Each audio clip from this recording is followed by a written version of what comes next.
जय जगन्नाथ नमस्कार मु शिशिर कुमार जेना एक गुरुत्वपूर्ण वीडियो माध्यम मोर यही चैनल को आपण मानक स्वागत करुँची।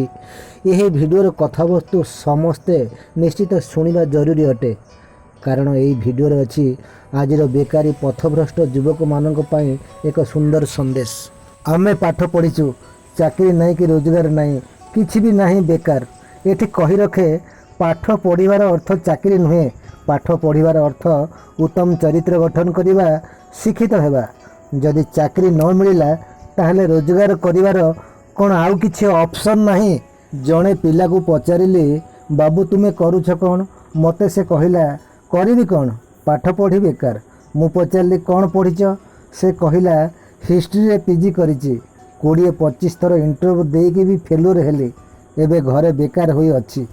मु ताको कहिली नले आधुनिक उन्नत प्रणाली चाष कर, से कहिला पिला बेलू अभ्यास नहीं। पुणी कहली सोसाइटी तो बहुत प्रोजेक्ट अच्छी, निजर टैलेंट को नहीं किसी भी कार्य कर, सोशल मीडिया नचेत इंटरनेट नले कल्चरल फील्ड रे किछि कर, नले बिजनेस कर। से कहिला टंका नहीं, टंका आसीबो केउठू।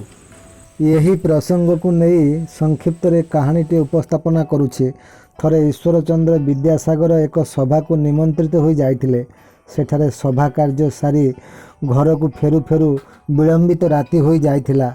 निजर बसारे शीघ्र पहुँचा पाई से गोटे संकीर्ण गली रास्ता दे आसुथिले। आसिया बाटर देखिले किछि बिटपी महिला रास्तार उभय पार्श्वर एकड़ सेकड़ होई निजर गराक मानक अपेक्षा करिथांती। काले केउ गराक भेट हाबुड़े पड़ीजिव एवं सेमाने 2 पैसा रोजगार करिवे। ईश्वरचंद्र विद्यासागर सेमानंकु डाकिले एवं समस्त किछि किछि पैसा दे कहिले माँ माने ए अंधार शीतरात्रि रे फेरी जाओ, बसारे जाई टिके रेस्ट नियो। या भितरे किछि वर्ष बीती जाइछि। हठात एक गवर्नमेंट स्कूल प्रोग्राम रे ईश्वरचंद्र विद्यासागर से बस्ती अंचल को जाइथिले। कार्य सारी फेरिया बेलू केते जण महिला आसी तांको पाद छुई प्रणाम कले एवं तांको प्रतिष्ठान को जीवा पई अनुरोध कले। ईश्वरचंद्र विद्यासागर किछि बुझी पारु नथांती। सेमाने कहिले आपण आम पई भगवान, सेदिन आपण जे टंका देइथिले सेही स्वल्प टंका को खटाई आमे आज एते बड़ बड़ व्यवसाय प्रतिष्ठान करी खुशी आनंद रे अछु। ईश्वरचंद्र विद्यासागरंकर एसबु कथा किछि भी मनरे नथिला। परे से मने पकाई बहुत खुशी होइथिले। तेणु टंका रोजगार करिवार बहुत माध्यम अछि। मु कहूनी केही असाधु उपाय टंका रोजगार करू बोली। ए दुनिया रे सम्मानजनक भाव में बंची जड़े चाहिए ता जीवन काल भितर बहुत टंका रोजगार करी एस्टाब्लिशमेंट होई परिबो। तेणु जीरो रु हीरो हेबाकु हेले मुख्यतः 3टी पॉइंट उपरे फोकस करने पड़ी थाए। प्रथम पॉइंट है मनर बल बा इच्छा शक्ति, द्वितीय पॉइंट है कठिन परिश्रम एवं तृतीय पॉइंट है समय को सठिक ढंग से सदुपयोग करने।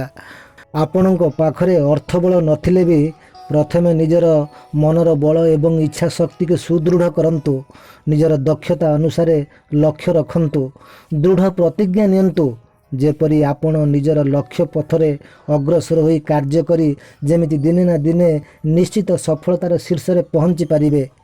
किछि भी परिश्रम करी रोजगार करंतु, जेमिति 100 टंका को 1000 टंकार परिणत करंतु एवं 1000 टंका को 1 लाख टंकार परिणत करिया पई आप्रणे उद्यम करंतु। देखिबे जो कार्य आपण को पई कष्ट हेउची अभ्यास रे परिणत हे गले दिने ना दिने से कार्य आपण को पई बहुत सहज होई जिवो। सर्वदा पॉजिटिव चिंताधारा रखी कार्य करंतु। जो समय खराब रे बीतुची बोली आपण भाबुचंती मन रखंतु, दिने ना दिने निश्चित से समय आपण को पई सुख शांति आ प्रतिष्ठा नहीं आसीबो, एथिरे संदेह नहीं। यह ही सत्य America, China, Russia engineer, doctor, professor माने निजर ऑफिस काम सारी घर को फेरिले खाई पी रेस्ट नेला परे निजर घर काम सहित कृषि कार्य करिथांती। तेणु सेतिपई सेमाने इम्प्रूव करिया सहित सेमानंकर देश भी इम्प्रूव करिथाए। किंतु भारत रे यार व्यतिक्रम। आम ओडिशा रे जड़े पीएन पोस्ट रे कार्य करुवा व्यक्ति ऑफिस काम सारी घर को आसिले खाई पी रेस्ट नहीं मजामस्ती करिथाए। चाष काम करने को बाबूंकर इच्छा होने थाए कारण हाथ पादरे माटी लगिଯିव तो, तेणु सेतिपई मूलिया उपरे से निर्भर करिथाए। आपणकर आज टंकाटिए रोजगार करिवार क्षमता नाही बोली निज परिवार एवं समाज लोक मैंने आपण को खातिर करूना, आपण को थटा प्रयास करुचंती। କିନ୍ତୁ ଦେଖିବେ ସମୟ ଆସିବ ସେହି ଲୋକମାନେ ଆପଣଙ୍କ ପାଖରେ ଠିଆ ହେବା ପାଇଁ ମଧ୍ୟ ସାହସ କରିବେ ନାହିଁ। ତେଣୁ ବନ୍ଧୁ, ଆଜିର ଏ ଦୁନିଆର ଲୋକମାନଙ୍କୁ ଭଲ ଭାବରେ ଦେଖନ୍ତୁ, ସମୟ ଅନୁସାରେ କେମିତି ପ୍ରଗତି କରି ଚାଲିଛନ୍ତି। ଆପଣ ସମୟ ସହିତ ତାଳ ନ ଦେଇ ଚାଲିପାରିଲେ ଆପଣ ପଛରେ ପଡ଼ିଯିବେ ଯେ ଆପଣଙ୍କୁ କେହି ପଚାରିବେ ନାହିଁ। ତେଣୁ ଟଙ୍କା ରୋଜଗାର କରିବାକୁ ଇଚ୍ଛା ଥିଲେ, ଜିରୋରୁ ହିରୋ ହେବାକୁ ଚାହୁଁଥିଲେ, ଆଜି ହିଁ ପ୍ରମିସ୍ କରନ୍ତୁ। ମନର ବଳ ଇଚ୍ଛାଶକ୍ତିକୁ ଜାଗ୍ରତ କରନ୍ତୁ, କଠିନ ପରିଶ୍ରମ କରନ୍ତୁ। ଯେଉଁ କାର୍ଯ୍ୟ କରୁଛନ୍ତି ସେହି କାର୍ଯ୍ୟ ଉପରେ ଫୋକସ୍ କରନ୍ତୁ। ଦେଖିବେ ସଫଳତା ନିଶ୍ଚିତ ଦିନେ ନା ଦିନେ ଆପଣଙ୍କର ପାଦ ସ୍ପର୍ଶ କରିବ।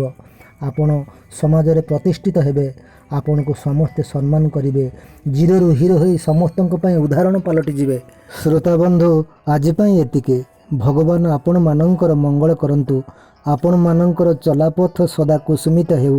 ଏହି ଭିଡ଼ିଓଟି ଯଦି ଆପଣମାନଙ୍କୁ ଭଲ ଲାଗେ ତାହେଲେ ନିଶ୍ଚିତ ଲାଇକ୍, ସେୟାର, କମେଣ୍ଟ ଏବଂ ଏହି ଚ୍ୟାନେଲକୁ ସବସ୍କ୍ରାଇବ୍ କରିବେ। ପୁନଶ୍ଚ ସାକ୍ଷାତ ହେବ ନେକ୍ସଟ ଭିଡ଼ିଓରେ। ରହିଲି, ନମସ୍କାର, ଧନ୍ୟବାଦ।